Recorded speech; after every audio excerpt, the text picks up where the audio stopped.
starving or people under emotional stress. We will diminish the stress considerably as against the free enterprise. The monetary system produces all kinds of problems. That's why you have psychologists and psychiatrists and people that deal with conflict resolution.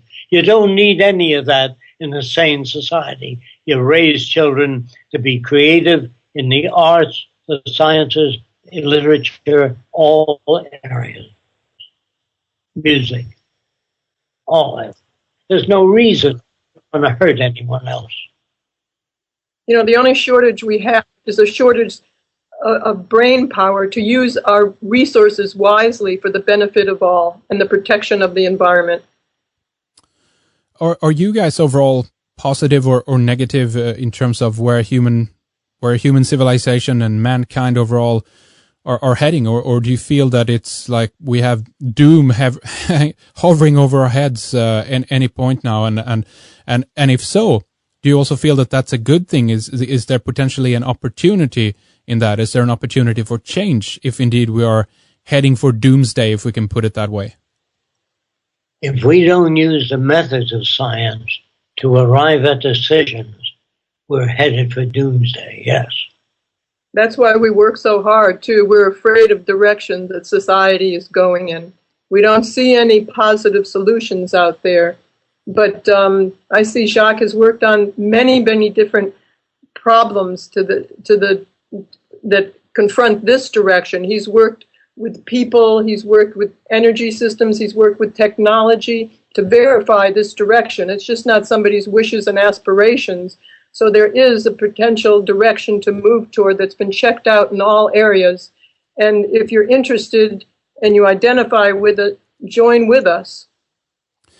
What role do you feel that spirituality overall has for mankind, Jacque or Roxanne? Is that an aspect that is taken into account? And if so, do you feel that is something that needs to be changed or worked on? Or I mean, from my point of view, spirituality is a very, very, very individual thing, obviously, and I'm not necessarily talking about this in a context of organized religions as such, but is spirituality an aspect that you've been thinking about at all in terms of your work, Jacque or Roxanne? Yes. Well, the word spirituality is a very old word, and it really means something very different to everybody who you ask. And I think it's mainly people who are really disgusted with what's going on, and they try and go off and make themselves pure with meditation or whatever. It might make them feel good, but it really doesn't contribute anything to the well-being of the world. I think the Venus Project, laying out a resource-based economy, making goods and services available to everybody, eliminating as much stress as possible that is maintained in this system that the spiritual people don't like but don't know what to do about it. I think the direction of the Venus Project really is making all the wishes and aspirations of the spiritual people and the religious aspirations, turning it into a working reality so we can enjoy that type of life now. They just don't know how to achieve that. So they talk in flowery words that don't give them any methodology of doing that.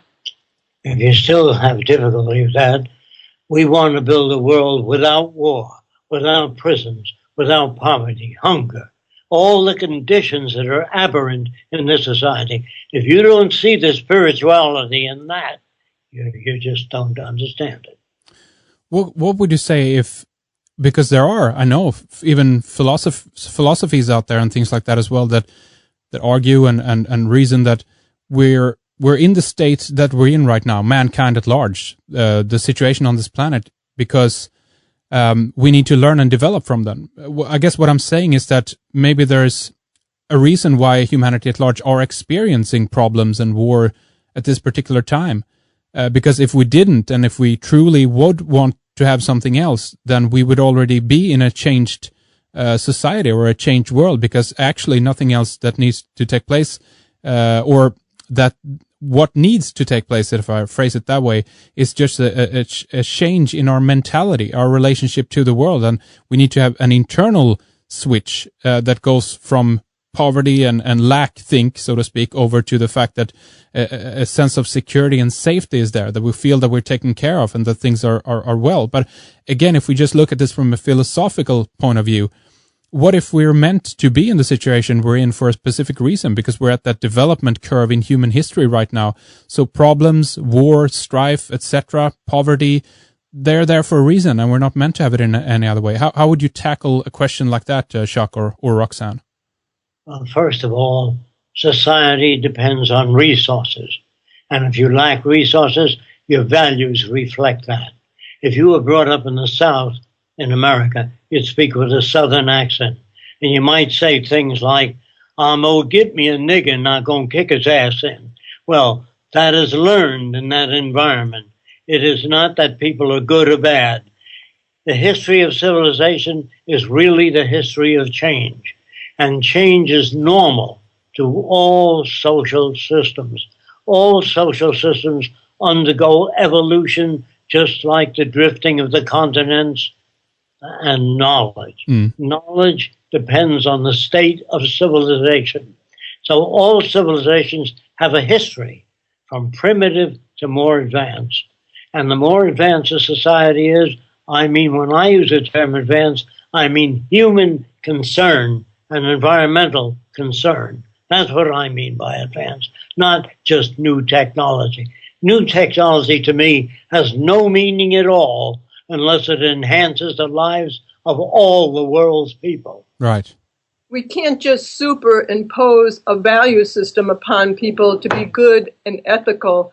You can condition somebody to pull a lever in a concentration camp and they feel very good about it, thinking that they've helped the world. Or you can condition somebody to help people and volunteer for people when they're suffering.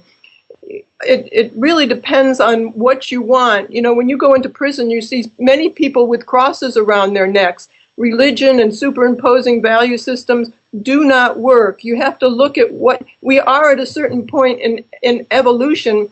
People say that we've always been greedy. We can't change that. That's because we've always had scarcity. We're trying to introduce a system that surpasses scarcity and creates a different type of behavior. So you really have to look at what are the conditions in society that create aberrant behavior and work on creating a society that brings out the best in people, creativity, cooperation, sharing of resources, and that's what the Venus Project is about. It could be the next step in evolution to bypass all the primitive behaviors we've had in the past. And again, if we focus a little bit on implementation, another one of these interesting but obviously problematic questions that comes up in terms of changing over to a system, of course, the question is simple. Would this have to be forced? What I'm saying is, would this system have to be implemented worldwide on a mass scale for it to work? Or could there be pockets of people who, for instance, choose not to participate in a system like that on the side of it? Or how would that work? It would have to move toward world collective sharing of resources. Anything less than that will have problems along the way.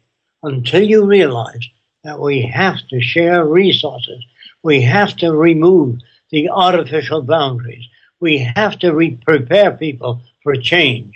If we fail to do that, it will not work. So it would have to be implemented in one way with force, then, right? With education, and it will probably come about gradually. Never use force. All right. Well, these are very interesting questions, things to ponder on, and I like to look at things from a philosophical point of view and try to see how things work. And I think that the work that you guys are doing is very interesting, and I keep my eye on it, of course, obviously, and as a lot of other people's do as well. And again, it's gotten a lot of eyes on it because of the work of the Zeitgeist films, of course. And again, the website for that, for those who want to check out more, is the zeitgeistmovement.com. And also, obviously, what we've been talking about here today is the Venus Project, and you can find that at venusproject.com. And again, Jacque and Roxanne are touring around here in Europe right now at the moment, and you can go and see them, hopefully in your country, maybe even in your town, that you're listening from right now. They have full schedules about their touring dates up on their website as well. Beyond that, Jacque and Roxanne, is there anything else that you'd like to mention or highlight to our listeners before we round things up here for this time? Become better informed in the